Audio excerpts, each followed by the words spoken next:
Stay away from yeah, move to the back. All right, technical question. Are we good on audio and visual? I see a thumbs up from visual and audio behind me says yes. About time.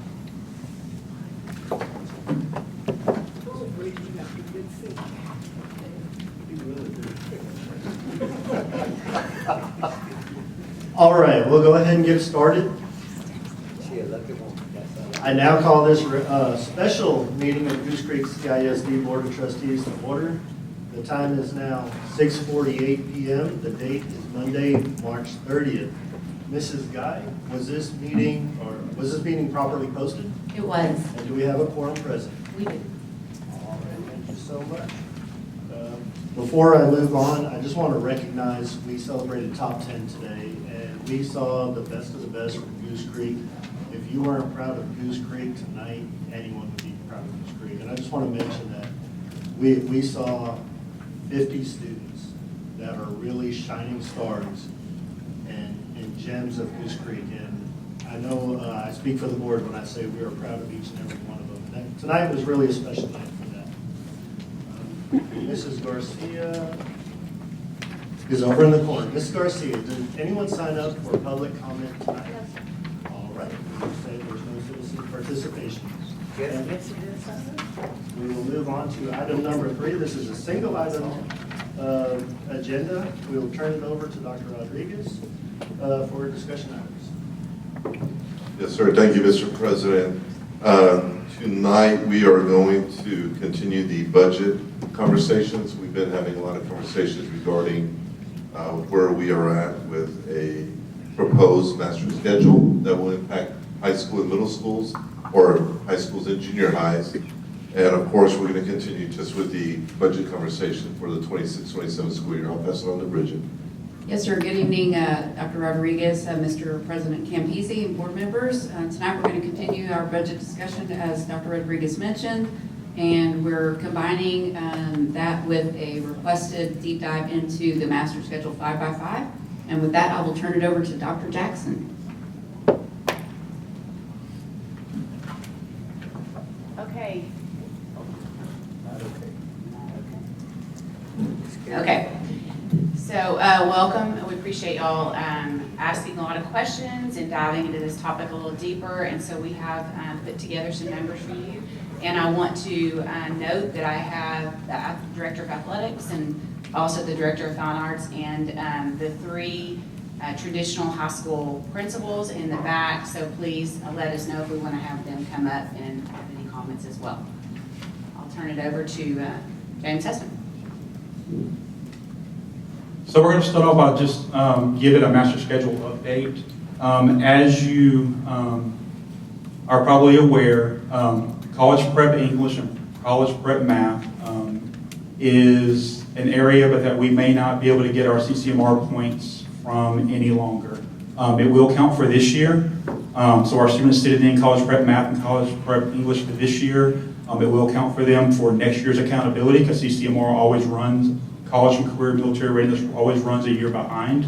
So it will count for them next year, but we need to have a plan in place for going forward for the students that are currently receiving their CCMR point through college prep math and college prep English. The reason we're not allowed to do that anymore is because right now there's only five. There's 2 regions and 3 colleges, but they've been approved to offer college prep English to be part of their CCMR. No one's been approved for college prep math yet. And so on this first slide, what you will see is in 24-25, you will see Goose Creek Memorial's CCMR, college career military readiness percentages with the college prep English and college prep math factored in. So you see that they were 24-25, they were at a 98. Then they were at GCM, Lee was at 94, and Sterling was at 99. If we were to go in and remove the students that just got their CCMR point just from college prep English and college prep math, you will see that it dropped Goose Creek Memorial from a 98 to a 65.9, and Lee from a 94 to a 64.5, and Sterling from a 99 to a 65. And so again, for this year, it will count for them, but we wanted to show you an illustration of how it would impact if this was next year's students. So what you will see is we took a 3-year average of their CCMR score. So Goose Creek Memorial was a 98.2, Lee was a 93.4, and Sterling was a 98.9. If we remove the students that are sitting in those CPE and CPM classes today, you will see that GCM drops to a 33.3. That's because 321 students out of the 481 are sitting in those courses right now. Good. Question and answer, right? Yes, sir. Okay. Am I on? Yes. Let's go way back to what you first said about college prep English and math and being certified to offer it. There's just very few for English and none for math.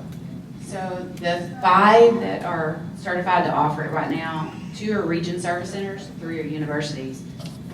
The region service centers, we have a meeting already set with one of them, Region 1, but they're hesitant to offer more than they can do because they have to handle their regions first.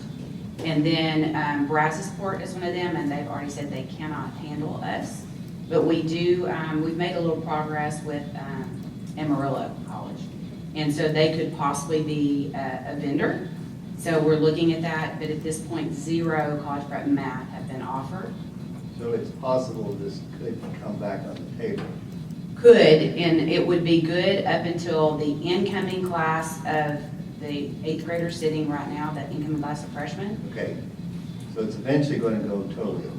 It will go, no, it will not go away. So the incoming class, it'll be in that first bucket that I showed y'all. Right. So it'll be on the low end, but it will count. But it's only at one point. Right. Okay, thank you. So it looks, I mean, we've obviously put most of our eggs in the college prep basket. So why aren't more of our students receiving CCMR through CTE programs? And then we are going to talk about how our plan is in place to recapture some of these kids. Because right now, the kids that are sitting in those courses, traditionally, it is only if they have not received their CCMR point at this point in the year. We do know that we still have TSIA testing going on. We do still have students that may get their CCMR point some other point by the end of the year. But right now, the only thing we can bank on is that they're in those courses because technically they should not have their CCMR point because that's why we originally put them in those courses. Right, but if they're on track to be a CTE completer and we're giving certifications in 11th grade, which some of the classes you can do in 11th grade, we would know by the end of 11th grade if they're meeting CCMR through CTE. More CTE courses means more funding and all the things that come along with CTE. So why aren't we utilizing that more when it comes to CCMR? I do have a slide about IBCs, and we do, most of our classes, the IBC is at 4th level, so right. It's not on. Yeah. So right now we are testing currently. This is when our window is open, but most of the IBCs are in that 4th level capstone class. But I do have a slide that'll show you IBCs. And so right now, this is what these are the numbers we have. We have in Lee, we have 240 out of 392 are in the CPE, CPM course. And then Sterling, we have 404 out of the 494 are in the CPE, CPM class. So what we're going to do on the next several slides is we're going to talk about TSIA, about how to recapture some of these kids with us knowing that CPE and CPM may not be an option for us moving forward. Okay, I'm going to talk to you about TSIA. If you remember from the accountability changes, the TSIA falls into all of the buckets of the new system. And so that is a huge focus for us going forward. And so we are we are currently meeting with vendors who offer TSIA prep. We've met with a couple. We still have a couple more that we are working with. But our plan is to really tackle that starting this school year.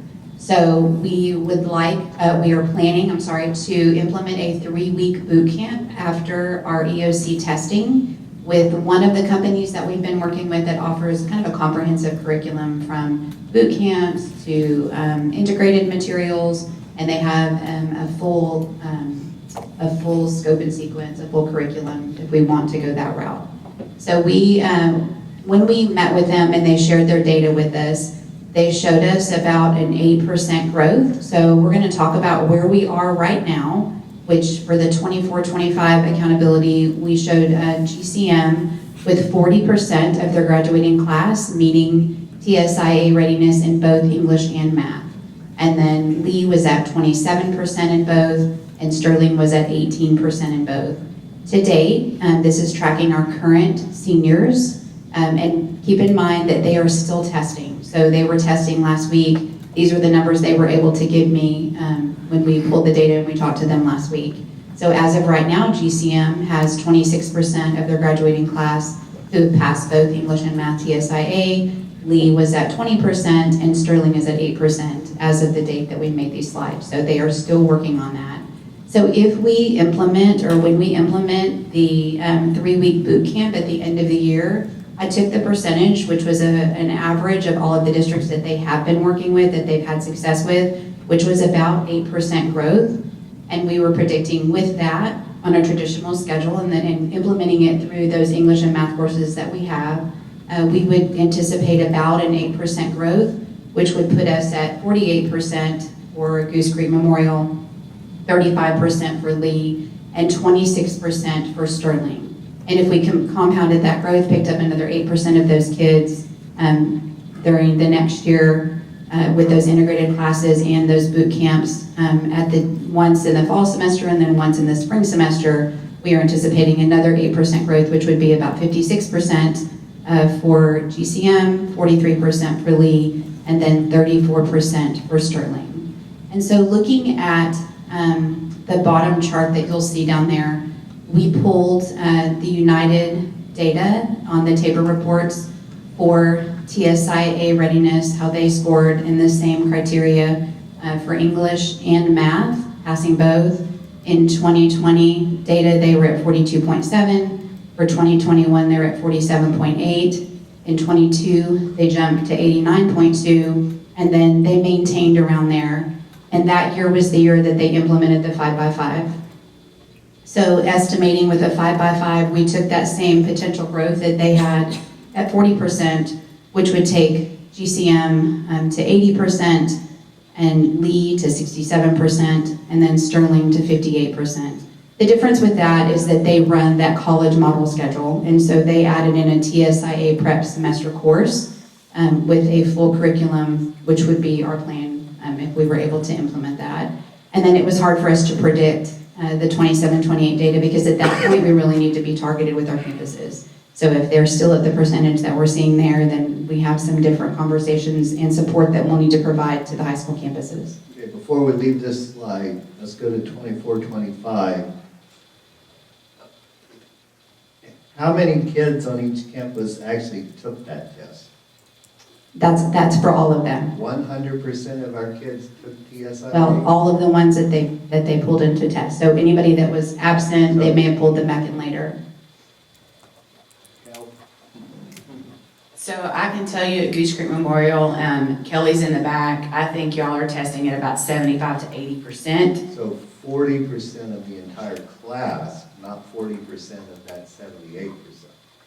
No, that would be. Is that 40% of the testers or 40% of the cohort? 40% of the testers. Okay, all right. So the rationale for that other percent is they may have met that indicator on SAT or ACT. Right. Or they may be on an IEP. But this TSIA is going to get us into the bucket we need to be in. Correct, and so will SAT. So if I pass it on SAT, then I don't need to take the TSI. Gotcha. Thank you.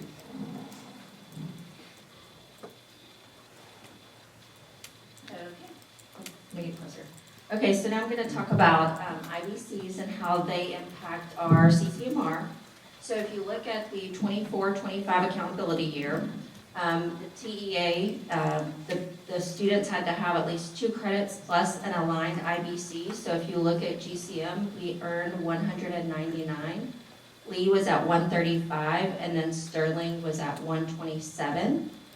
The following accountability year, it gets a little bit harder. Our students had to be in an aligned CTE pathway with 3 credits plus that IBC.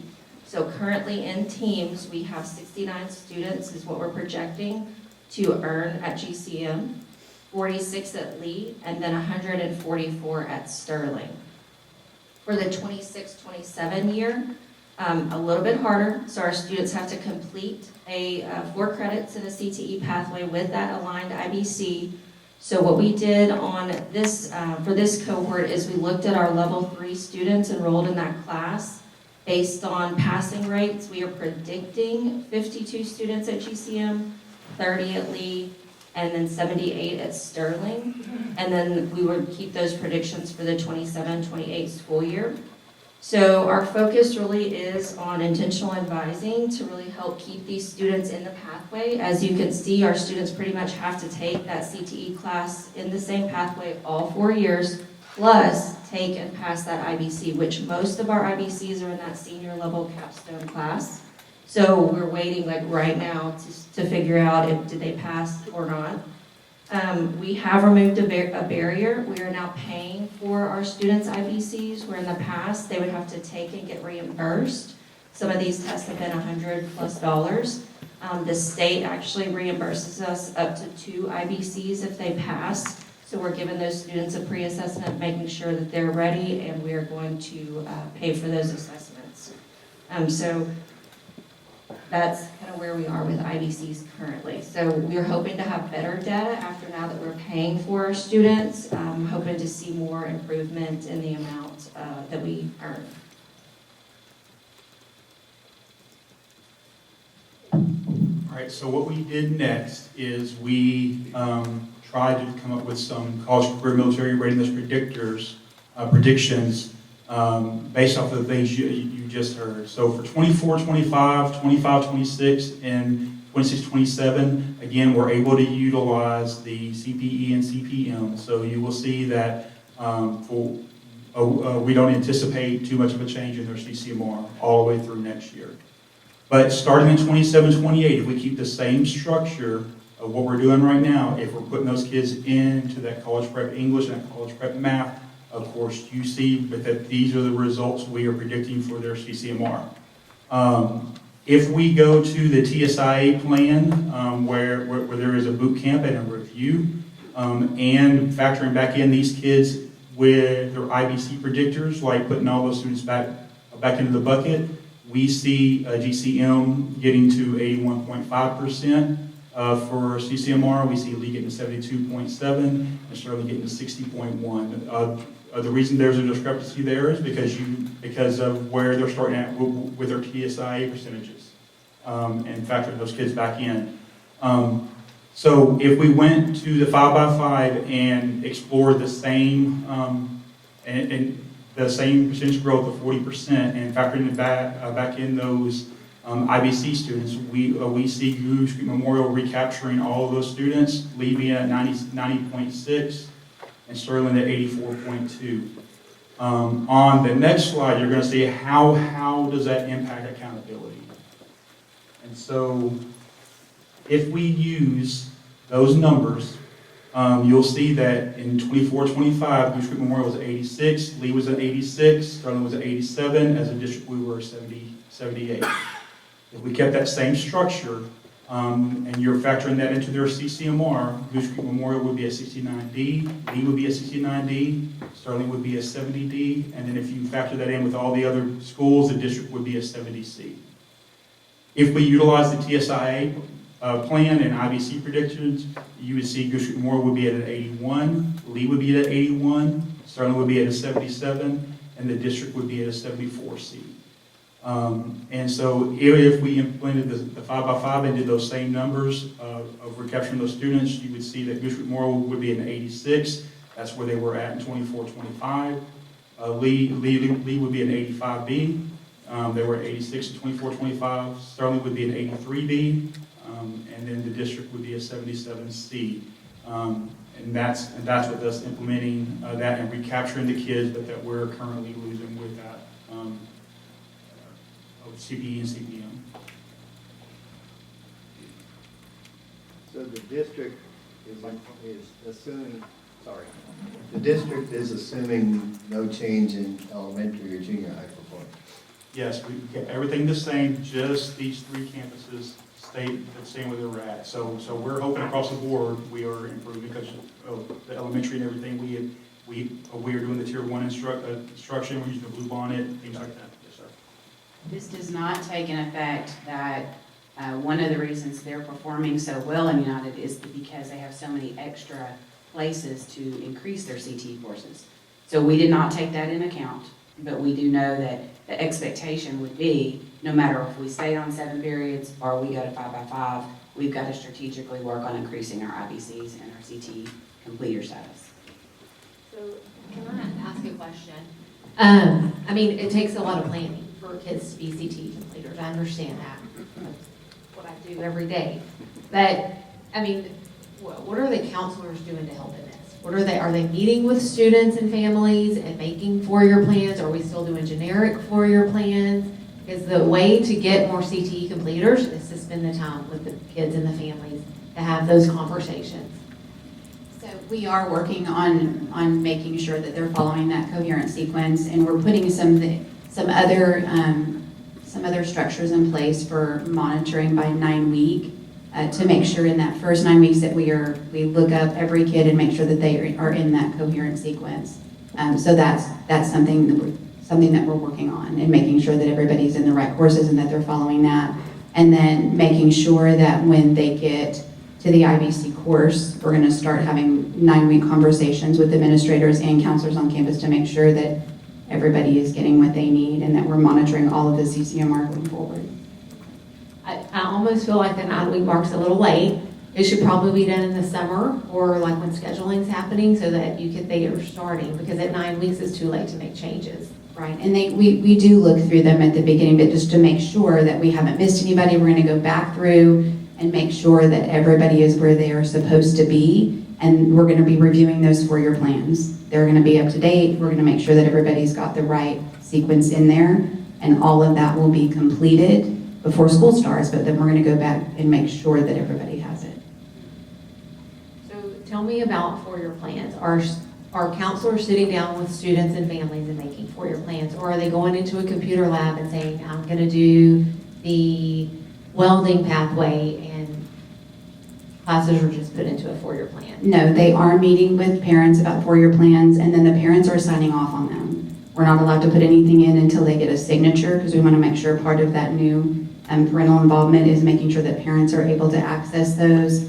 They're seeing those, and they're seeing all of our course requests for the next year. So we're doing that even with summer school, making sure that parents know exactly what courses and are signing off on what we are putting in. Excuse me, you're saying we're doing that now?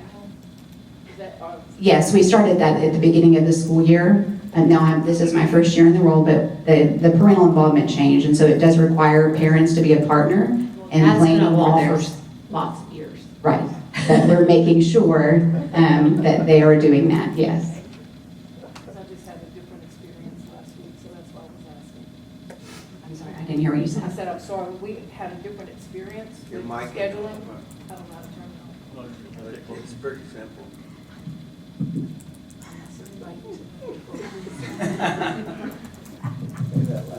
I'm not sitting by you tonight for a reason.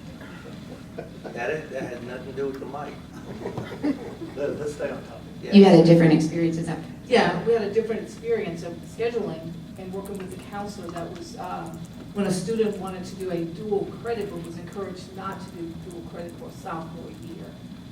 And kind of was moving toward that in their curriculum. So I'm saying, as we're looking at this and the importance of dual credit, where we're moving to, why would someone be discouraged at this point of not taking dual credit for their sophomore year?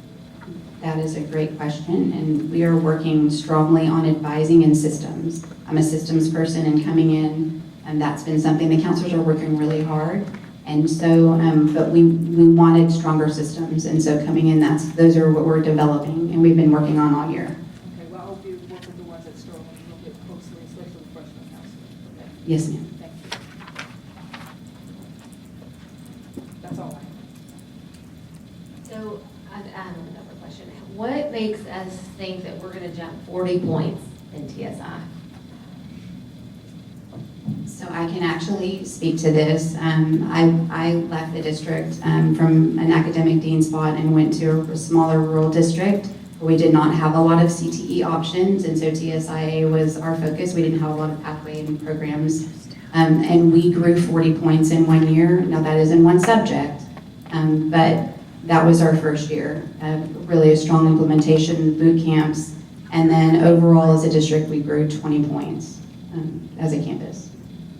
So it can be done. It just takes a really targeted focus in both of the models, whether we go with the 5x5 or whether or not we stick with our So that current was my schedule. question. Did y'all have a Yes, ma'am. 5x5? We did not know, but we also did a 3-week boot camp and pulled kids out. We were very intentional, and we tracked it all year.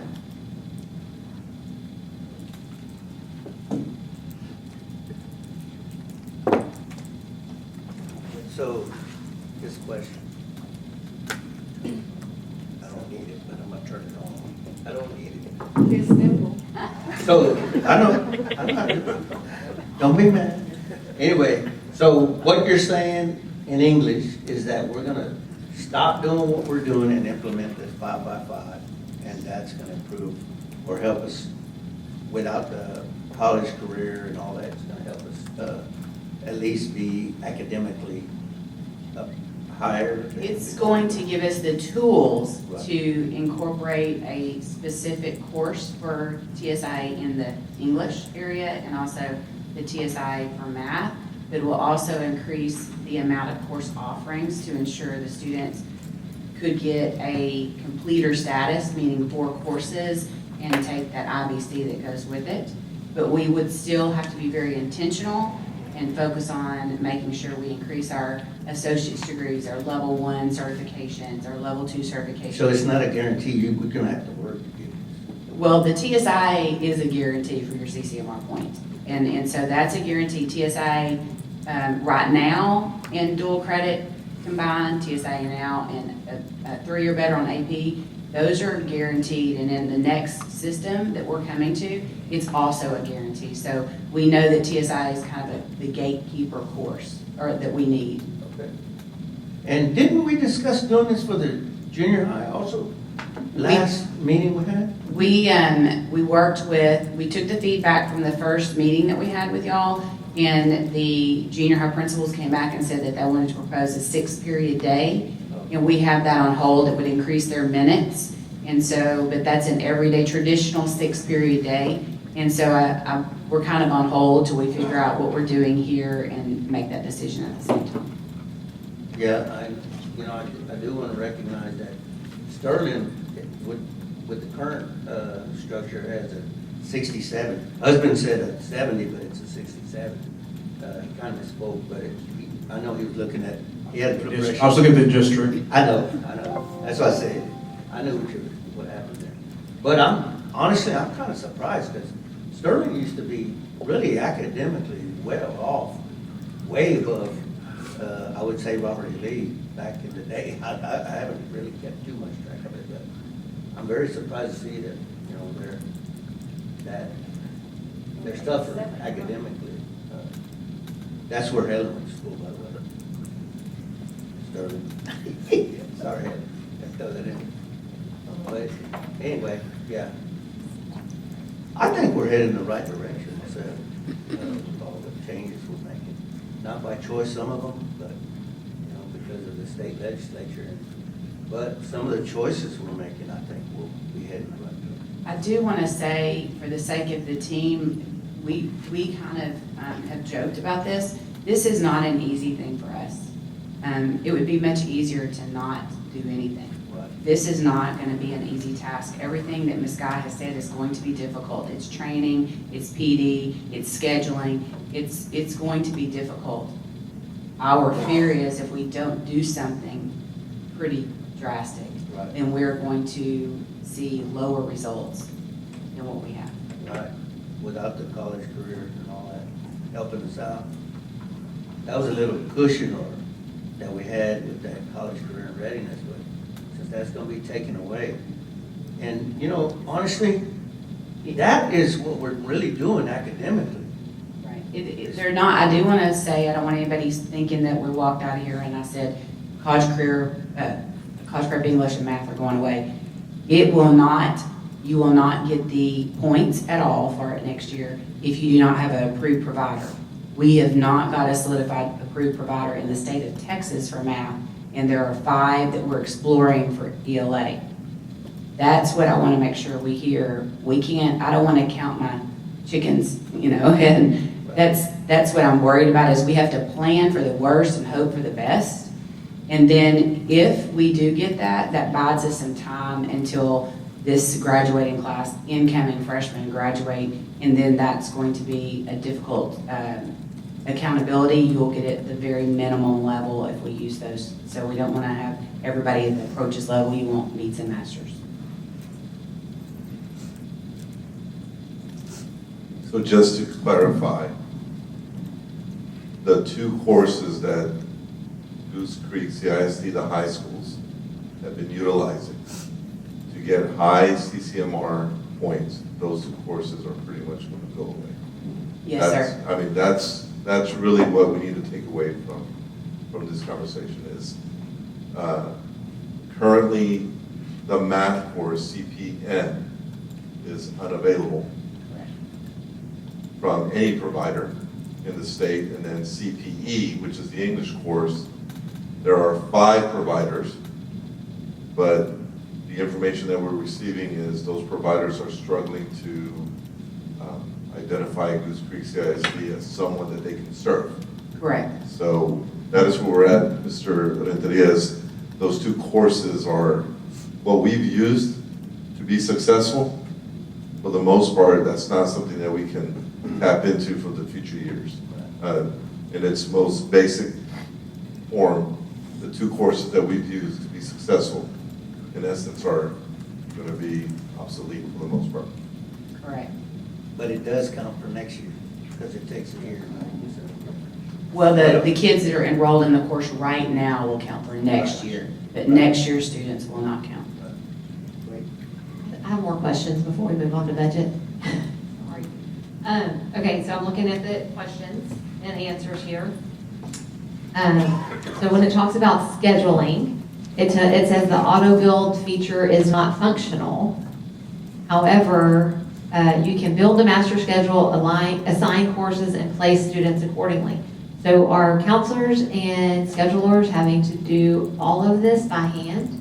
So we have a ticket into Frontline. I don't know if Matt, you want to add to this, but we do have a ticket into Frontline. They do not work with any districts on the 5x5. I think most of those districts are using Skyward. So we told them that's not acceptable. They have to figure out how to make it work. So they have, what I understand, Matt, and correct me if I'm wrong, they feel like they will make it work, but for right now, you can schedule in it. It doesn't mass schedule. You can't put everybody in English 1 at a certain period. You can't do that. It would be the schedule builder building that schedule individually for that campus. So I guess my question is, are the counselors having to put in schedules manually for students? At this point, yes, that would be. Which is the most ridiculous thing I've ever heard in my life. I mean, unless you all are gonna have people to support that, because we've got 2 months left of school and there's no way that can be done. And when they get back on contract in July, how are they gonna have student schedules? So that's one of the things that Jennifer and the team and I have talked about, that we would have to satellite people out to help schedule, even if it means us. So if we go this way, we know that we would have to do that. Like, that literally makes me want to throw up, y'all. Like, that is crazy. Crazy to think that scheduling 2,000 plus students by hand is a good idea. I will say that Stewart Career, as well as Impact, are scheduling just about that much. We have one counselor to close to 400 students at Impact. That's and they're crazy doing too. that. And they're on ahead, they're not, it's not a time crunch. Right, but they are doing it and doing it well, and that's why we haven't talked about them at all, because if you took this course away from them, it doesn't change their accountability at all. because they're already running on a college going So schedule. why haven't y'all talked to Frontline before now then? I mean, if you've got schools running on this schedule and counselors are having to schedule by hand, why has this not been brought up before now? The counselors that we've talked to feel like they're doing a good job, and they feel like they need that one-on-one, let's see individually, let me put those courses in. So there has not been a request to even talk to Frontline about working with those schedules. But just a point of clarification, we're not doing this because it's a good idea. We're doing it because we have to do it. No, We're trying to make no, we adjustments. don't. Because it's been done without a 5-period day. So there are options. So right now, we're doing 8, it's an A-B block to match the college schedule at Stewart and at Impact. And they are hand scheduling those kids in order to get them in those courses. But they're doing a very good job of that. Okay, other questions? You're gonna use creative writing, strategic learning and math, independent studies in English and algebraic reasoning for TSI prep. Don't, for sure, creative writing and algebraic reasoning have TEKs that go along with those, so how is that gonna be TSI prep? So most of those TEKs, we've already aligned it, and we've talked to Galena Park and United, and the TEKs that we need for them are in those courses. So we would just have to supplement with what else they need, but they're in that, and it's easy to align those courses. And then, let's see, what else was I looking at? Oh, another question that came up, on-ramps. How is that gonna work in a 5x5? So I actually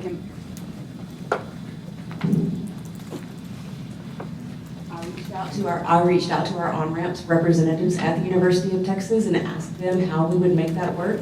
And they actually aligned their courses so that we could do that on that schedule. So we would be able to do that 16-week course in one semester.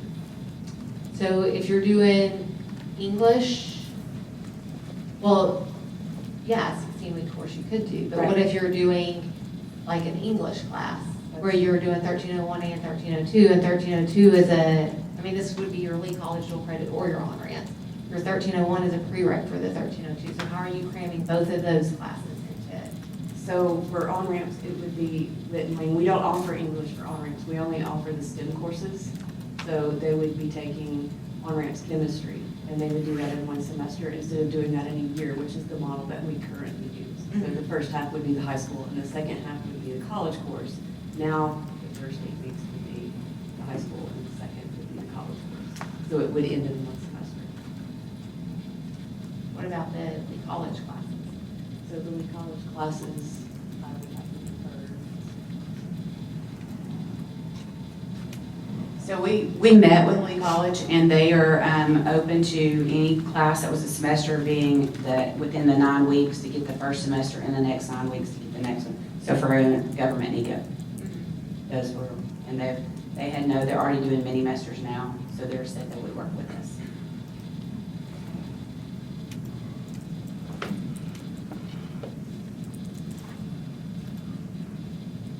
So the impact you said is doing this, they're scheduling all these students and they're doing a good job, you said? Was it impact? Impact and Stewart Career both. And they're doing a good job at it? They both have A's, Oh, and they're both doing very well with their CCMR. And if I took college prep English and college prep away, it doesn't change their score at all. okay.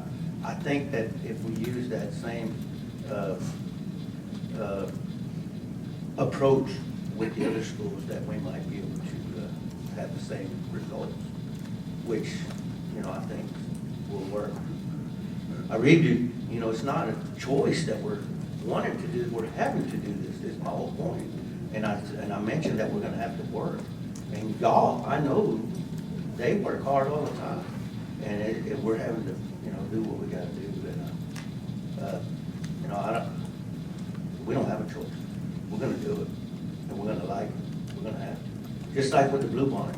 They came to us and we had to implement.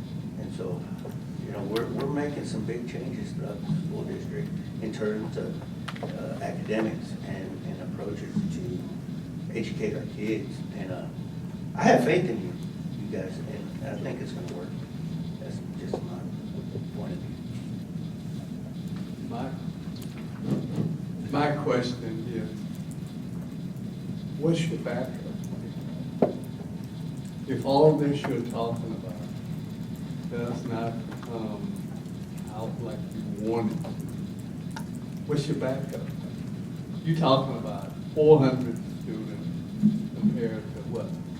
You're gonna do 2,000 students the same way?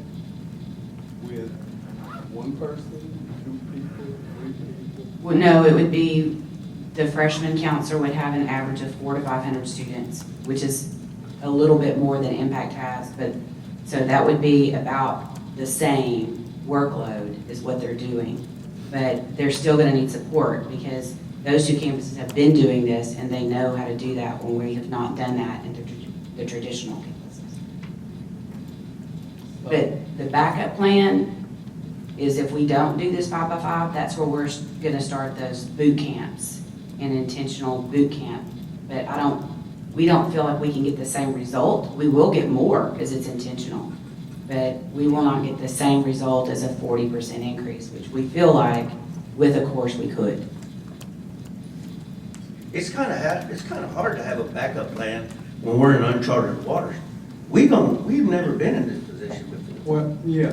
So, I mean. You're right, but your backup plan should be, you have the boot camp along with what you're doing now, instead of waiting to have a boot camp after you say, oh, we can't do this.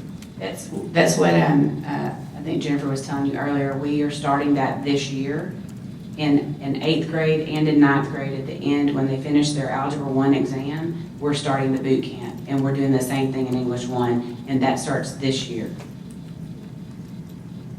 Because that's my concern is we get, over our head, and start drowning and then all of a sudden we saying, oh, what, we can't make this. We can't make this deadline. We can't. And then now it's back in our face as a board and we approve this and now you can't, follow up and make it come to, realization. That's why I said, you gotta have something that's a solid backup plan if you're gonna get us to go along with this program. I will say the most impactful thing that United said, and the Commissioner of Education said in his superintendent meeting was that we would not expect a student to pass an English 1 exam or EOC for English 1 if we didn't put them in an English 1 class. So the biggest impact I know is we have to create a class, not a 3-week boot camp that's a Band-Aid, but a full, at least 4-month course to prepare these students to pass that test. We're asking students to pass a test with no instruction. We can say that we have embedded it. We spent hours working with curriculum, embedding it into English 3 and Algebra 2 right now. But if we were getting the results we wanted, then we wouldn't have all of these students sitting in CPE and CPN. Okay. But how sure are you that your team and other people can put all this together? We have, 2 months left? I feel secure with my team because I don't feel like we have another choice. If we want to do right by kids, we have to make this work. This is not the easy way to do this. It would be a whole lot easier for me to sit here and tell you everything's going to be fine and we can take our time. But the reality is, if a miracle doesn't happen with the state offering CPE and CPM and other places, then you're going to be sitting here looking at me and wondering why the scores are going to dip in year 27, 28. Because we'll ride next year off of this year's data. And whether I'm sitting in this seat or somebody else, I don't want to see this district that I poured my heart into take a fall. Yeah. Well, we don't either. And that's why I'm questioning whether or not, are you sure like the stores, are you 90% sure that There's nothing you can be sure Well, about I mean, that. What that's- I do like though is that y'all said y'all gonna step in and help. That is Well, something new also. and you gonna have to. That's step their in. backup plan right there, to step in and help. You're gonna have to step in and help because, you know, you're talking about a deadline Right. and you gotta make the deadline. That's Right. all it is. Well, there's the answer to your question. The backup plan is for them to step in and help and make sure, reassured that this goes forward and the results are good. I mean, I know it's hard. What about the things like pacing calendars and redoing, all of that has to be redone. So, I mean, people are gonna have to be doing that too. So not everybody can go help on campuses with scheduling. Correct, and Dr. Martinez is already, they're saving part of their budget to pay for teachers to come in and do some curriculum writing, and so we've discussed that. Norma, you want to add anything to that? We are anticipating if this goes that way, we have to have a plan for the TLCs to work on that, and then at our level, creating a plan to help with the counselors and the scheduling. That's another good backup plan, yeah, you're right about that too. I also want to share with the board that going to a 5x5, we are not saying that there's not going to be any issues. We have issues year after year with the current schedule that we have. So nothing's perfect. And I also want to highlight that there wouldn't be a high level of anxiety if we had high performance at all levels. Going back to, I think, Mr. Clem asked a question, someone asked a question regarding just like the district score. We have issues throughout the entire district, but the high schools have been carrying the burden. The majority of the weight for the district score has been placed on the high schools. The staff at the high schools, counselors, everybody at the high schools, beginning with the campus principal. That's a lot to carry. That is a lot to carry for one segment of the entire school district. So there's a lot of work to be done. If we were to distribute the weight equally across all the schools, we wouldn't be as worried as we are right now. But the weight of the district right now at this moment in time is at the high schools. They've been carrying the district, and CCMR has been carrying the high schools. So that's, I can't get any more honest than that. We are struggling across the board, beginning at the elementary. And everybody needs to start carrying their weight equally, and that's our responsibility, is to ensure that that's happening. At this moment in time, we're looking at a schedule that can assist the school district as we continue to make progress with the other campuses. And it's very unfortunate. It's very unfortunate, because we shouldn't be having this conversation, but we are, and it's necessary. And this is just a concept that we are rolling out for the trustees to consider. And I want to say this, it's embarrassing that we have to have this conversation and focus so much on CCMR when we should be focusing on the instruction that's being delivered. But everybody looks at scores, everybody looks at letter grades, everybody's looking at performance, no different than somebody who looks at the football team. What do they look at? They want to look at the record. They want to see district championship, by district champion, area champions. That people are grading all the different programs, and our schools are no different. The district is no different. And people are going to look at a letter grade and they're going to judge us. So we need to do whatever it takes to make sure that we get the best letter grade that we can moving forward, while we're spinning this other plate, which is improving instruction throughout the entire district.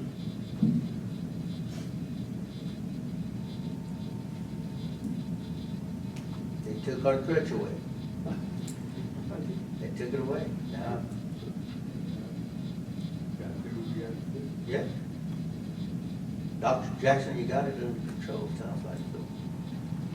Well, I want to reiterate what Dr. Rodriguez says. We have not solved all the problems, but we would be having a partnership going through this with Galena Park, and we do have another district to the east of us that has already reached out. So we would not be on the boat by ourselves. And so I think It's going to help to find out what other districts are going to this 5x5 around us.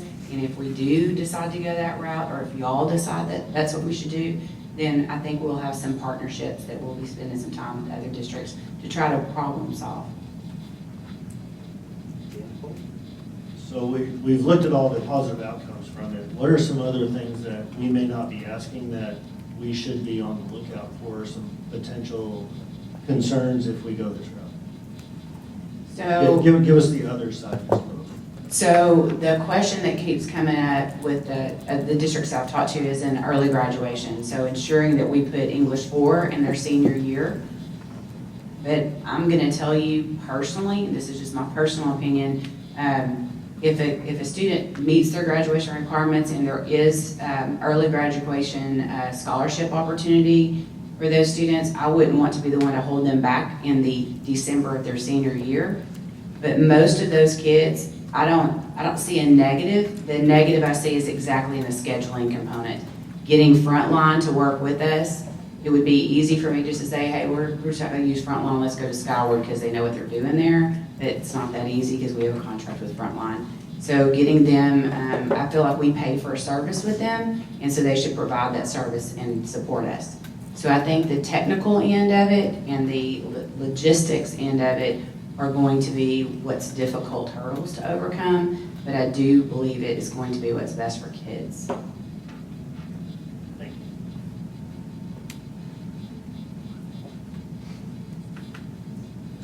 you. Any more questions on this before we move on to budget workshop?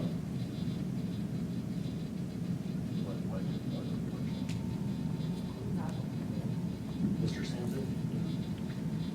Ms. Brunson? Why am I having a hard time reading your names? It's right in front of me. I've already, Mr. Quinn? It's simple. I know. I will reserve my time for later. Mr. Renteria? I'm good. All right, let's move on. Okay, thank you, Mr. President. We'll now move into the budget workshop segment. And firstly, it's a very rare occasion that finance gets to be a bright spot, but this year with budget, overall, I'm going to take my rose, or our rose, from the hard work that we've done over the last few years, board included, everyone sitting out here in the audience and this table.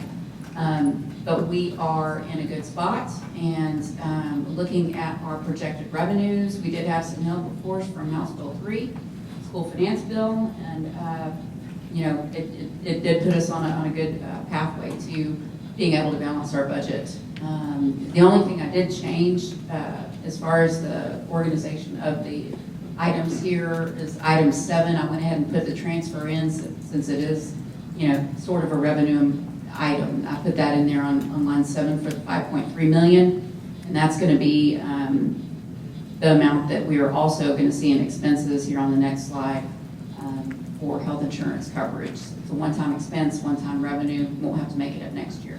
So the unadjusted surplus right now stands at 10.8 million with that transfer in, and that's line 10. And it's carried over here to this first line here on the next slide, 10.8 again.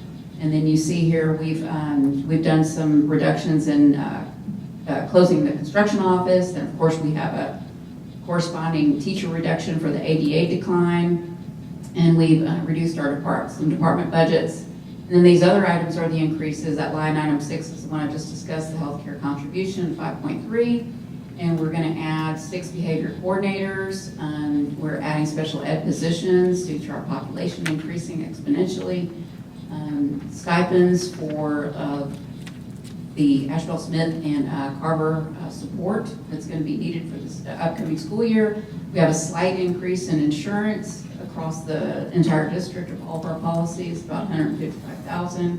Now this item number 11, this is a to be determined number. Those additional funding requests are due tomorrow, so we will compile those, but I just put a placeholder there. I wouldn't expect it to be more than that, certainly, but I did put $1 million there, so that could come down after we compile those numbers. There's that church again. And then line 12 is the 2% general pay increase. It's 5.3, almost 5.4 million. And that gives us a deficit, adjusted deficit of about 594,000, or approximately 8 positions would need to be reduced to balance the budget. And that's with no 5x5 at all. That's just budget as is with no 5x5. And on line 14, if we did full implementation of the 5.5 at 2.25 million, it would bring us to a deficit of 2.8 million, or about 38 positions at 75,000 each. This next slide is the summary slide for the different scenarios, and the goal tonight is to get guidance from the board as to which scenario they would like to proceed with, 1, 2, or 3. That scenario 1 column there is the one we just discussed with no 5x5 implementation whatsoever. And then scenario 2 is going to be the hybrid. It's going to be 1 high school pilot. And you look on line number 4, and that would cost about $750,000, 10 positions at $75,000 each. And that would bring us to a line 5 deficit of about 1.3 million, which would require us to reduce positions in about 18 positions at 75,000 each.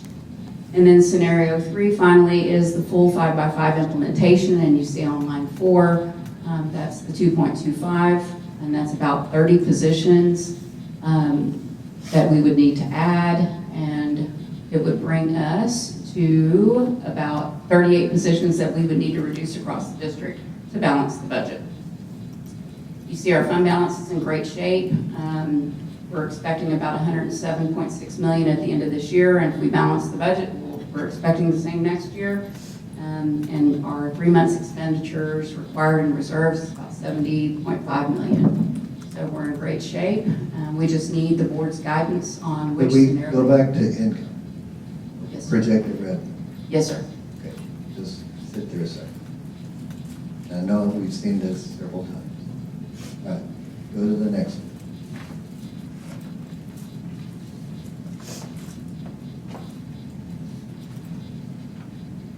And the next one.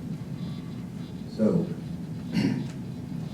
we need to lose 8 positions to have a balanced budget if we don't change anything. Yes. Scenario 2 says we need to lose 18 positions, but we're adding 10. So it's still the same 8. It's 8 plus 10. Like it's, yeah, 'cause scenario 1, we've got to cut 8 regardless. Right, but why does scenario 2 say 18 if we're adding 10 on line 4? We're adding 10 on line 4, but look in scenario 1, we still have to add 8 base regardless. Okay, go back to income projections. Where on there are we eliminating positions to have the unadjusted surplus? Well, this one is just revenues and then unadjusted expenses there. Okay, go.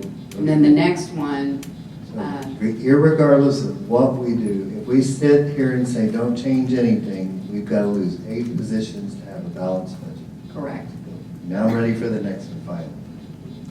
I still am having a hard time wrapping my head around line 4 is adding positions and line 8 is reducing positions. So we're going to add to the high school, but we're going to reduce somewhere else. What's that plan, Matt? Dr. Bollinger? Yeah, we would have to find, I mean, we have a position inventory that we're working through, and we presented it to Dr. Rodriguez on which positions would be slated for reduction. And as a reminder, we're not letting anyone off. It's as we have resignations, we would close out up to 18 to 20 positions to offset. Is there any chance that a kindergarten teacher is going to get sent to high school to teach 5x5 English? No, due to certification. I mean, if they're certified. But if we have a campus, we don't need a kindergarten teacher anywhere in the district, but we still have one on contract. They're going to have to be somewhere. If we were one over. They got to be somewhere. If we had an excess kindergarten teacher? Yeah. So in that situation, we wait for a resignation. And then move that kindergarten teacher into that position that's vacant. So we're really reducing 8 positions and adding 10 on scenario too. Because we need to get rid of 18 positions that are not high school. Well, the 10 extra positions add $750,000 to the deficit. So to offset that, we would have to find positions elsewhere. Who teaches college prep math and college prep English?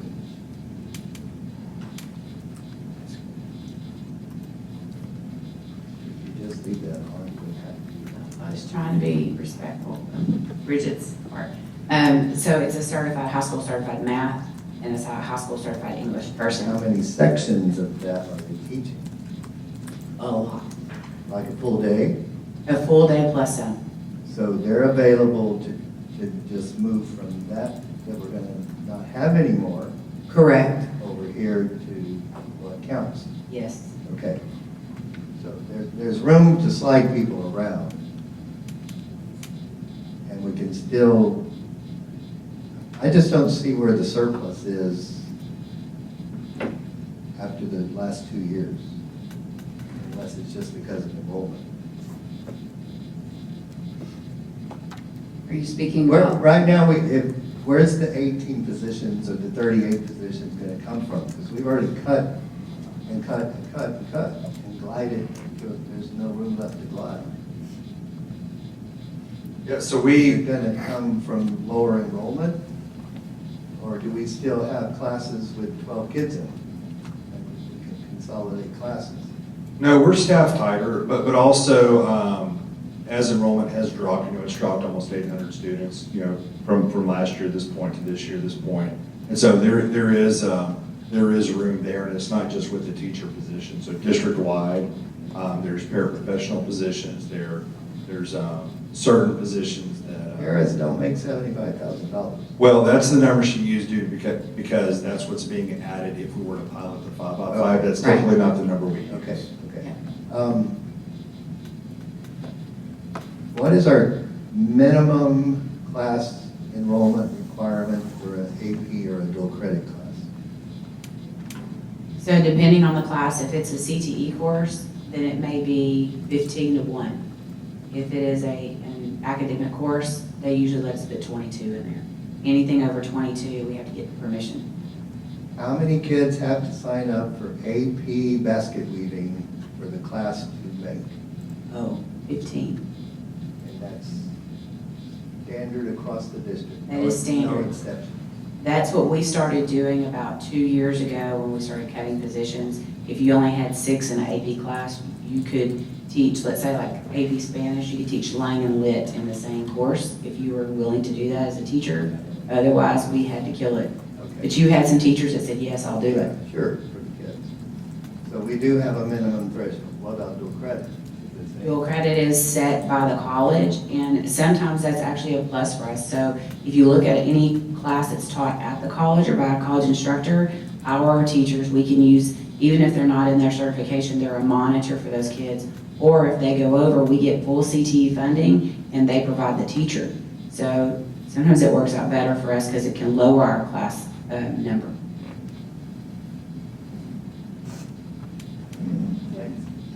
I'm a little bit confused because when we had our last little workshop, we were told that we wouldn't need to add any positions, that it would actually lose positions at the high school. But it looks like just to do it at one school, we would need 10 positions. Can I respond to that? So I don't know how it was presented because I wasn't part of that, but I will tell you that where the savings are is we are slated to lose teachers due to lack of enrollment. So if we were to do the 5x5, then we wouldn't lose some of those spots that we normally would have lost.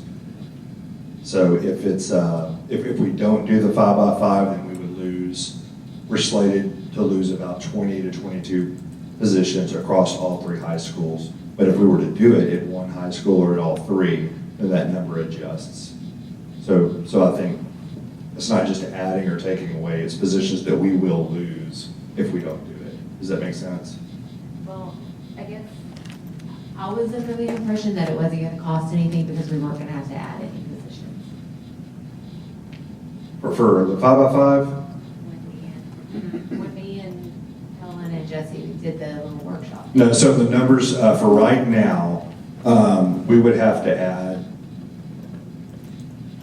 Those are mutually exclusive situations, like the ADA drop is a separate issue from the 5x5, so combining those is a little confusing because they really shouldn't be combined.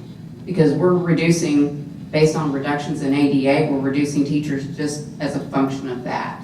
It has nothing to do with 5x5. So the fact that those were kind of like combined was a little confusing. But I guess if we didn't do 5x5, we wouldn't have to add teachers to the high school. Is that what I'm hearing? Correct. But if we do 5x5, we do have to add teachers to the high school. Correct.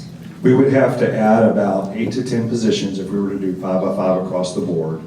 If we were not to do the 5x5, we'd lose about 17 to 20. So the swing between the 5x5 and what we're doing now is about 26 to 30 positions. And so what is the cost of the 5x5? What's included in the cost of the 5x5? So very Solely positions, teacher positions? that number right there is a conservative estimate on about 26 to 30 positions. So we put 30 times 75,000, which is 2.250. That one's, 30 positions, and then the other one's 10, scenario 2. So it will cost, we will add positions with the 5x5. Correct. What about, because if we've got teacher or curriculum people, counselors that are having to work over the summer that we can't expect them to work for free if that's not their contract time. Right. So what about any hourly pay that we may need to pay them to make this work? So we have saved our money, and we're not spending it, we're saving it for curriculum writing, and also I've worked with Ms. McKay to see if we have any additional funds that will help support that. And so we're holding on to that money, knowing that we need to pay to support these individuals and it not come out of our general fund.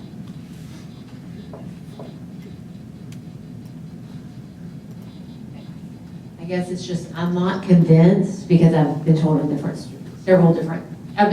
story a couple times. So it's hard for me to wrap my head around. We've had a hard time that numbers kind of moved targets, and so I try not to get into Dr. Bollinger's lane, but what I will say is a lot of semantics are getting stuck.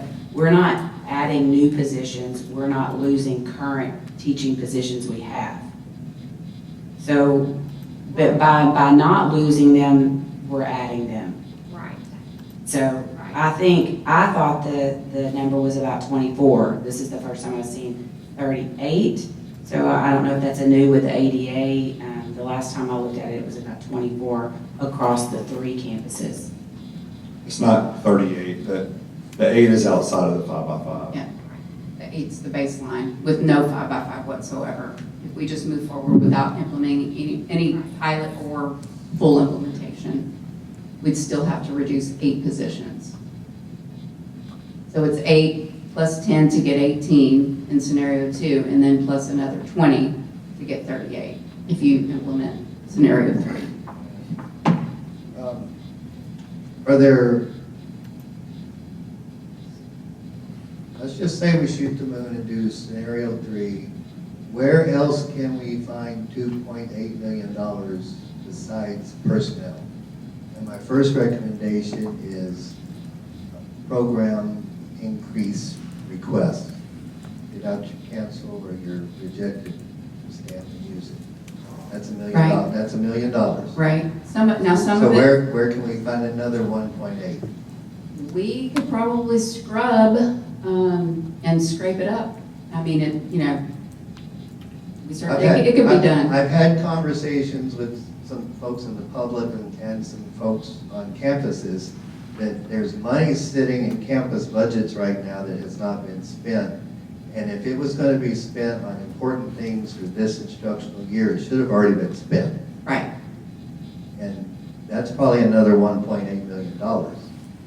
We could find it. We could find out why haven't you spent those funds, and they say, well, we're saving it for next year. Well, that's not what it's here for. It's here for this year. Right. There are rocks we have not turned over looking for money. Yeah, it's definitely not an insurmountable amount. I mean, we could definitely find it.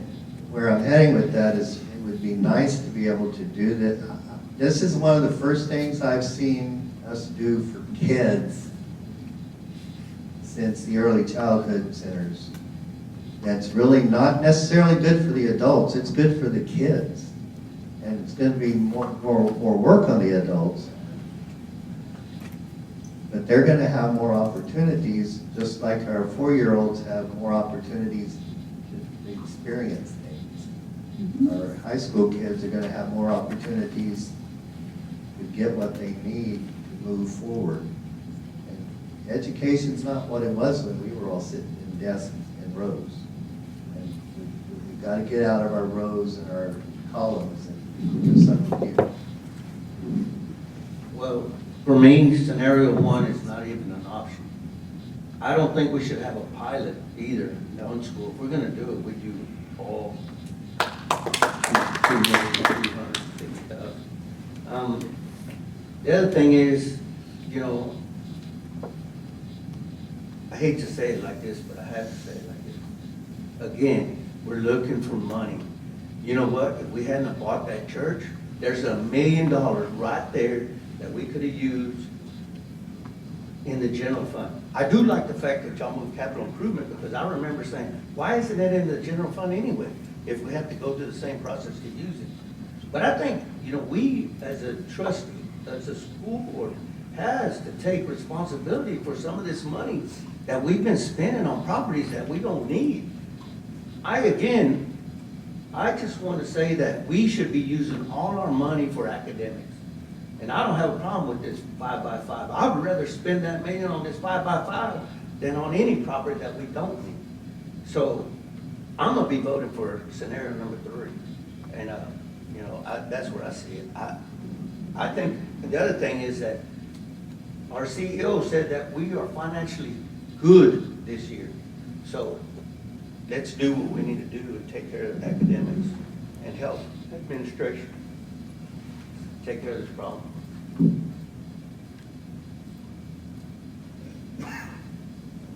Mr. Entry, I'll go ahead and add though, we're looking at budget year 26, 27, so the 1 million for the church wouldn't apply here.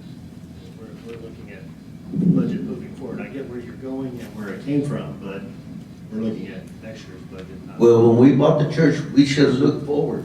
And when we bought all the other properties, we should have looked forward. So don't try to justify it. No, It's I'm not, just, you know, but when it comes down to it, this is what we have this money for academics. Not to be buying up stuff so that Bob Hope Charter School buys up something else that we, you know, that's ridiculous. I'm not arguing that. I'm Okay. just making the point that we're. I just want to make sure you ain't arguing. No, I'm not arguing that. We're just projecting budget forward, not backwards. I don't want nobody throwing up. I just want to get this done right and get the academics done right. Help administration, let's fund them, let's do what we need to do.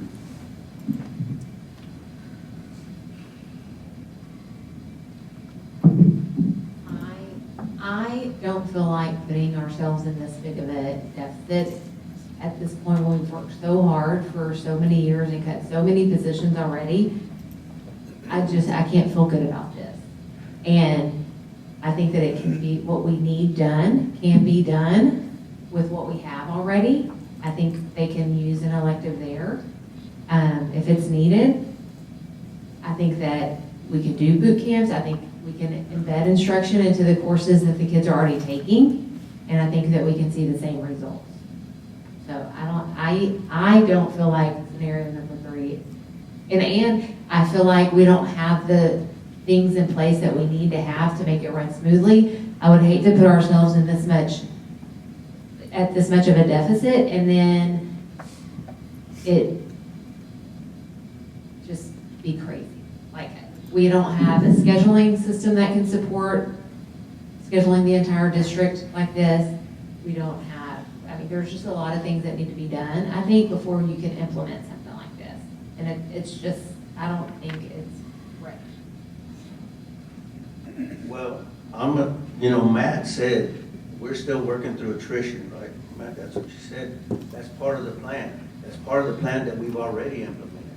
And if we implement this 5x5, we're gonna be able to I mean, we're gonna have to add some positions, but not, like say, not new positions, we're gonna roll some people over.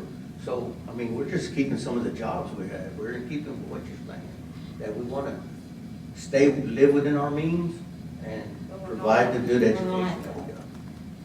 If we put ourselves in that much of it, that's it, we're not. Yeah, I disagree. I mean, I think we're good. She said we're in good standing.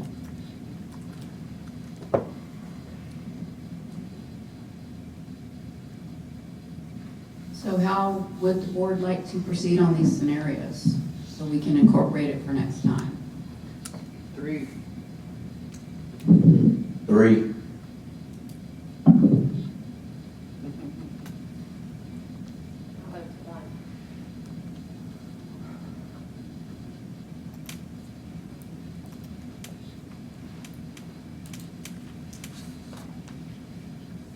Well, maybe we should make a motion or whatever. We're not going to vote. It's just a workshop. Oh, just a guidance, right? My question, I guess, is for you, Mrs. Guy. You're obviously number one. Do you see value in looking at scenario 2? And my question is, I base that question on, we hired a new superintendent that's come to us several times. Obviously, it's of interest for the path forward. So I feel compelled to support change, but I'm also very interested in your concerns. You're obviously very well versed on this. It's more your lane than my lane. What are your thoughts on the pilot? I And that's still just an think honest question. that until some of these other things are worked out, I don't think that moving forward with it is a good idea. I mean, I think that you've got to, the whole scheduling system, not working with it is, that's like going way back to. Where people had to actually work.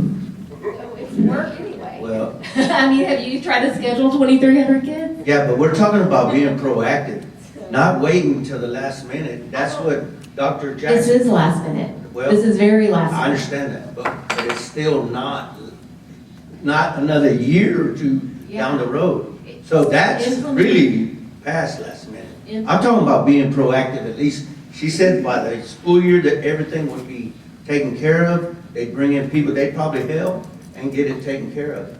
So, I mean. But anytime you want to do something well, you've got to put time into it. I get it. You can't rush into things, you can't be reactive, you've got to be proactive. You've got to sit down, you've got to make sure it's actually going to work. And until you've done that, I just don't know that it makes sense to me. But Tiffany, you heard Dr. Rodriguez say, we shouldn't even be discussing this right now. We We're should. only discussing this because we're in a bad situation. We are. I think it was Jeff Minson that said we were in a very bad situation. I agree, and I think that needs to be addressed. But I also think that we can implement courses within the schedule that we have that can support TSI. Well, yeah.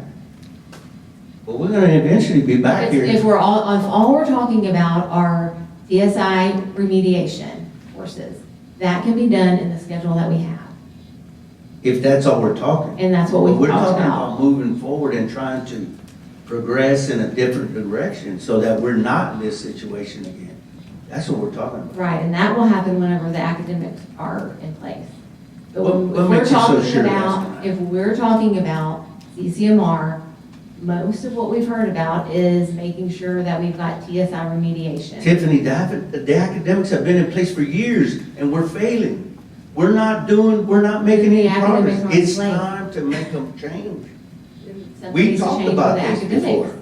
That's what I'm telling you. The academics need to be fixed.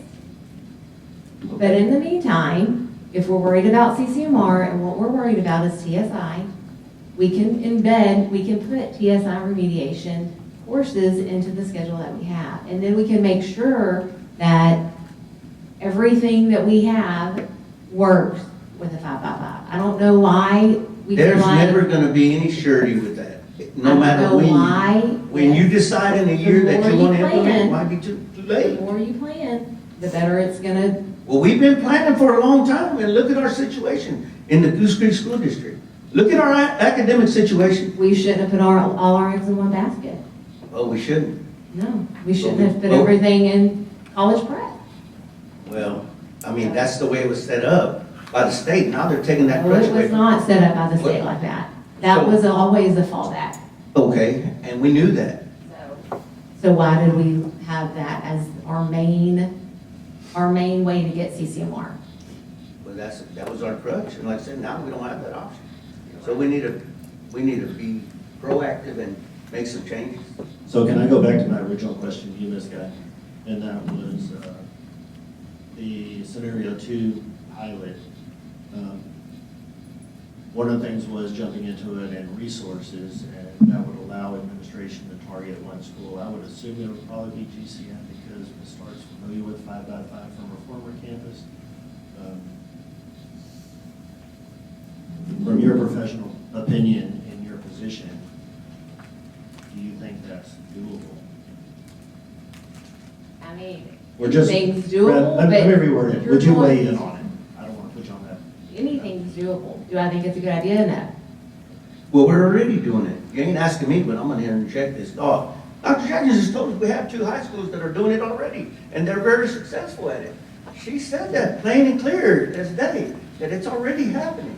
So that's why I said I don't need a pilot. We already have There's 2. fraction of We the have time. 2 schools that are already implementing this, and we don't have to wait for another. Stewart, career and impact, I do want to add, I'm going to support whatever the community and you all want to do with, and the team and I are going to support that.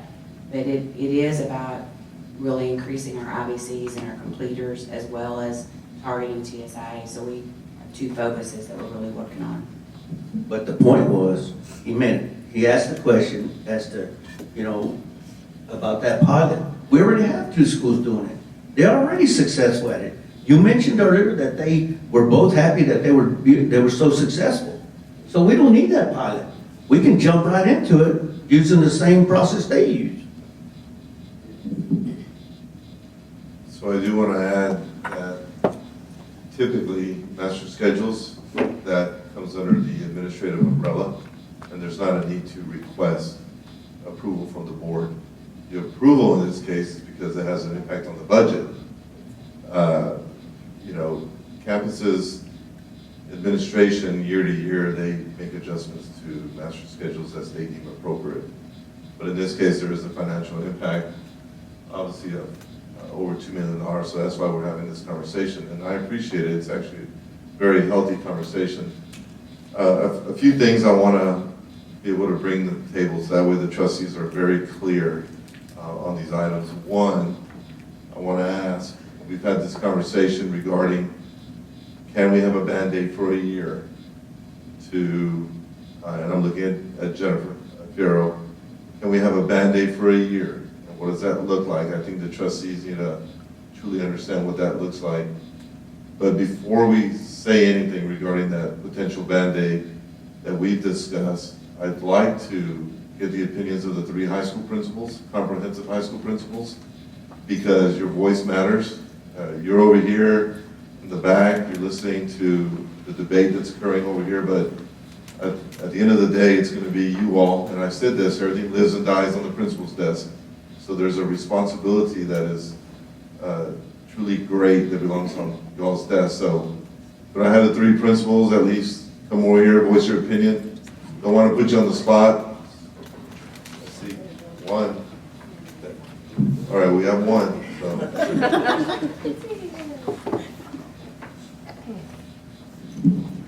If you can share your thoughts, I mean, you've been hearing the conversation. You heard comments regarding the work counselors will have to be responsible for. Obviously, you work at one of the high schools that has been operating with this master schedule. Can you just share your thoughts regarding what you think next steps will look like? Sure. I will say I'm kind of in an do it all or don't do it. So as much as I believe in the 5x5, I think it's going to be amazing. Trying to pilot it at one school is not going to focus all of the resources of the district. So I don't know, I don't want to be set up to be unsuccessful. because they're trying to support a periods of 7 and then a 5x5. So that would be my concern. I'll do whatever you tell me to do, but that does concern me to try to pilot at one of the traditionals. I mean, y'all have heard me present on this before. Do I think it's going to be easy? Absolutely not. I don't think that this is a schedule that is easy for adults, but I do think it's what's best for students. You know, I've had conversations with my counselors already. It doesn't matter whether we stay at the 7 period or we go to a 5x5, their role will have to change on my campus. Because right now CCMR pretty much falls on my college and career counselor only. I mean, she's the one who's trying to make sure that everybody has what they need, and she's the one going back in and double checking CTE and all of those things. And really, it has to go to my counselors, and they have to be more specific in what that dual credit looks like in the CTE pathway and all of those things if I stay in the 7 periods. If we go to the 5x5, it will be the counselor position that takes a heavier load, and we will have to make some changes to help support them and what that looks like. But what it gives our students, and we've talked about CTE and CCMR, one of the things we haven't said is the benefits for our academics. So we're talking about a student who fails in an algebra class or fails in an English class and then has the opportunity in the next semester to go into a class that's going to support them. So whether that's a remediation class that helps fill in the gaps, or whether that's a TSIA class that helps to enrich, we're talking about academics. So we know that that's a focus, and we know that that's what's important. It's not just to check the box, it's not just to get the accountability piece, but to do what's best for students. And the 5x5 is a very intentional, focused schedule that allows us to individualize that student's opportunities. So I'm not saying, like we said, it's not going to be easy. The easiest thing would be for us to go with the same thing and cross our fingers and assume hope is our plan, right? I'm sorry. You have another We say it all the hour. time, yeah. You have another hour. It's only 8 o'clock. Astros are winning too. Okay, We're good. good. But there you go. But I think, you know, are there other things that we can do? Maybe, but I don't know that they'll have the same outcome that the 5x5 will have. It will be an extremely fast turnaround, but I think if you go with scenario 3 and the entire district is focused on that, we have a better outcome of what that's going to look like. If we go with scenario 1, I know the district will focus on what we can do in those 7 periods. But personally, when I'm looking what's best for students, I'm still focused on that 5x5. What's the feedback from the teachers like? They're a little scared. I can be honest. I mean, it's a move your cheese, right? I'm sure the counselors are too. Counselors Because I are heard very what she scared, said. yeah. It's going all on the counselors. It's a lot. But I think when teachers are hearing the whole story of what a 5x5 looks like, because right now it's, I have to teach for 80 minutes. What does that look like? But when we talk about you're going to have the scope and sequence, yeah, you're going to have the support of the curriculum and instruction. So they're excited about it because they're seeing the opportunities of the activities. Where right now they're rushed to get through things, they're seeing that I'm having a plan and getting to see and work all the way through. They're seeing the opportunity in that second semester to go in and say, wow, we had a gap here, and not just sitting in front of credit recovery, in front of a computer to click buttons. So I think that they're excited. They're nervous, but they're excited. So, you know, again, it would have been great if we could have figured this out at the beginning of the year and planned all year for it, but this is where we are. So teachers, Goose Creek, we adapt. I mean, that's what we do. You give us the next thing, and that's what we do is figure out the next thing. So they're resilient. They'll overcome and do whatever we ask them to do. Jennifer, do you want to share with the trustees what an alternative could look like, please? Okay, so one of the things that I've done is contact the 5 that are approved for the college prep ELA, and we have been meeting with them. We met with Amarillo College, and so they have some options, but they will not have answers for us until the end of April. And so that is one thing that we're waiting on. And we are meeting with Region 1 tomorrow, but everybody that is approved is inundated right now. Everybody's calling them and they're wanting to get curriculum from them, so they are very overwhelmed. But we are looking at that as an option. And everybody that I've spoken with has applied for college prep math to be approved, but we don't know what will happen with that. I anticipate there will be some colleges or region centers that will be approved for college prep math, but they're going to be probably just as swamped as what they are right now. So that is part of our plan. The initial plan that we have to start this year would be, like I shared with you, starting with 8th graders through our junior class, which would be next year's seniors, to do that 3-week prep after we are finished with our EOCs, and then to test after that and see, how many of those we can capture with TSIA before the end of the year. Next year, we have certain courses, English courses and math courses, that we would run those boot camps through in the first semester. We would test then, and then we would do the same thing in the spring for our freshmen, sophomores, and juniors. And then looking for our seniors, we would keep a TSIA prep course. We would keep it as like the college prep class, which would not count towards CCMR, but it would be the course where we could do the TSIA preparation with a curriculum through that. And we would test every 9 weeks and try to hone in on the kids that we can pick up in the first 9 weeks, and then really focus on our smaller numbers and groups as we test throughout the year. So we can fix that for next year. Of course, the concerns are a boot camp after STAR testing and then another test. I mean, teachers are tired and kids are tired, but we're going to do our very best to capture them.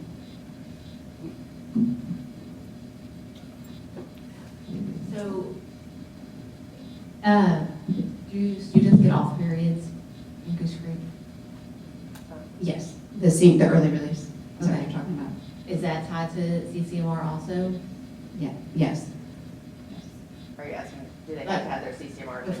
Before they get their early release, Okay. yes. So, and that could be an incentive for something like that, like if you take the class for 9 weeks, test, and you pass, then you get an off period. Right, you're right. And that's You're incentive correct. for them to work hard and get it done. Mm-hmm. That's assuming they have all of their credits and have that opportunity to have that off period. So that's Right. not all of our students. A lot of our students need those credits to graduate. So I think that's, if you're talking about it, there's a large group of students who are going to get their CCMR point no matter what. Those are our top 10 that we recognize today from SAT and all of that. There's those kids that we're going to have to push really, really hard, which is what those electives and those boot camps and all of those things are going to be, but they still have credits to make up. So that's what they're in that ingenuity class, so they don't have that opportunity necessarily to have that early release. So I just want to, we're talking about small percentages, and that's the piece that I want to make sure we look at is the large group of our students, the TSI numbers that have not passed TSI, those are large groups. So do you have, that large group of students, they also don't have their credits for graduation? I'm not saying all of them, but there are. That should be a very small percentage of your kids that are still lacking that many credits for graduation. We have several. So, We have several.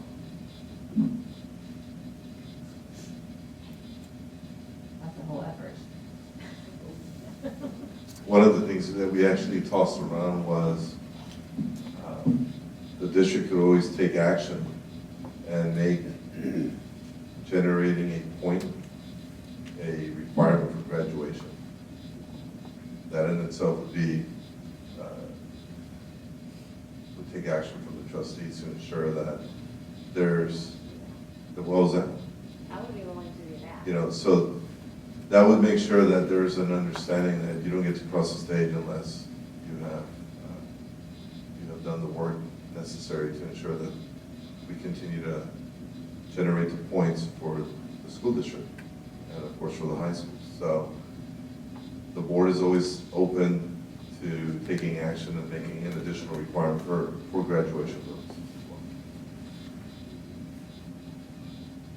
Is it safe to say that scenario 2 is not favorable to anybody on the board, so we can eliminate that one? I would venture to eliminate it based on Mrs. Stark's point, of the fact that if we have two different scenarios going at the same time, we're splitting our resources. It's a very valid point. I thank you for coming up and talking to us. Yes. Because, like Dr. Rodriguez says, your voice does matter, and that's a very valid point. So I'm abandoning number 2. Okay, we'll eliminate that. That was a grand slam, home run right there. I'm telling you, I'm glad one principal stayed. But it's a very valid point, and it's something that I wasn't thinking of, and I'm willing to admit that. It would split our resources. And you're right, and it would create a silo or an island of a school district that's starting this on their own, or a campus that's starting on its own. So thank you for bringing that to us and making us realize that, or at least myself. But I do have a question on that. We know that, and you've been studying with Galena Park, if I'm not correct, and we know that Galena Park did a pilot. And I was kind of leaning toward to, regardless, I'm sorry, Ms. Stark, you have to go, it's true.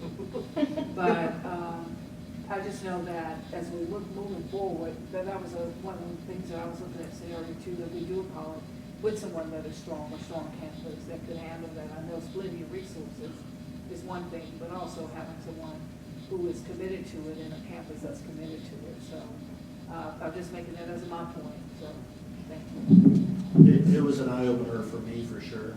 Makes a lot of sense.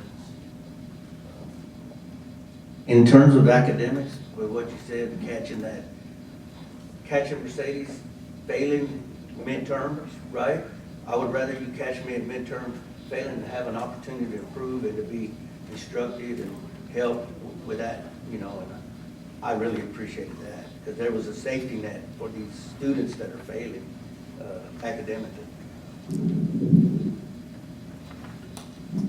So, scenarios 1 and 3, we can bring back next time. Is there anything you would want to change on 1 and 3? I know we can certainly look for more reductions in other areas, as Mr. Clem requested, and we'll do that. Is there anything else on those 2 scenarios when we bring it back for the vote next time that you would like to add or change? I think I'd like to just make a point, Ms. Clark, that the numbers you're presenting are the absolute most conservative numbers. Correct. And we are confident that it will not go past this. Everything that you're putting into the budget is the most conservative. Yes, sir. I always go with the most conservative. No more changes, no more additions to teachers. Ms. Clark, and correct me if I'm wrong, but we also have a $1.8 million decrease due to potential loss of students. That's embedded, or is that It's in the decrease in expenses, yes. It's already included in there, yes, sir. Okay. So if we do not lose that many students, then we could potentially see the money returned back to the actual budget? Yes, sir, potentially, yes. Mhm. And then also on the additional funding request, we could see a lower number than that million, like Mr. Clem pointed out, so that number could be adjusted down as well. And again, we're just at the end of March, so we don't have our preliminary values, and that can help a little bit one way or another, or maybe decrease it actually, but there are little refinements that we'll still need to make, but we can certainly make some changes to these and bring these back for the vote next time. Real quick, time in the classroom, what's the time factor? Would be, how much time we spending now, and how much time will it change?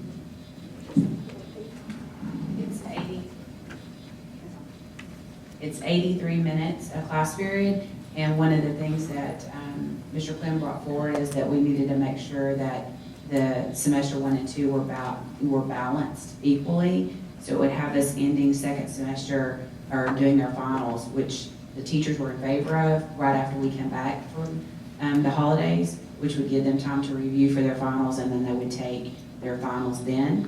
So that's actually something that we've looked at regardless. So it's 83 minutes of the class. I have one last question for me. On the class sizes with the 5x5 that we're looking at, when we look at band, for instance, those are huge classes, Dr. Ray. And how would that work, especially when we're looking at staffing those? Or We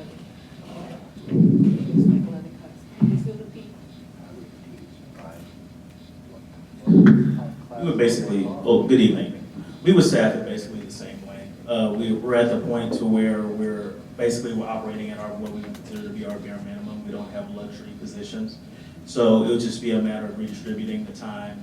And it would feel different on the master schedule just from fall to spring, just changing the course name, but it wouldn't feel any different to the band student, for example. They would still go through the same thing, the same UILs would be in the same spot. They just have more rehearsal time during the day. Yes, ma'am. Yeah, it's pretty much the same thing. Still, we're not gonna, we would have to work with the person doing the master schedule because of the different sports throughout the day. But just how we run the athletic period will be different with having a study hall and being on the field for 60 minutes a day and making sure we don't go over that. I think Mrs. Guy brought that up the last time in the meeting, and then just to reassure that's something that we're going to have to work with, and if they're not doing the job properly, we'll make sure to put the right people there. I do want to say, I think my other principals thought that they were done because of the budget.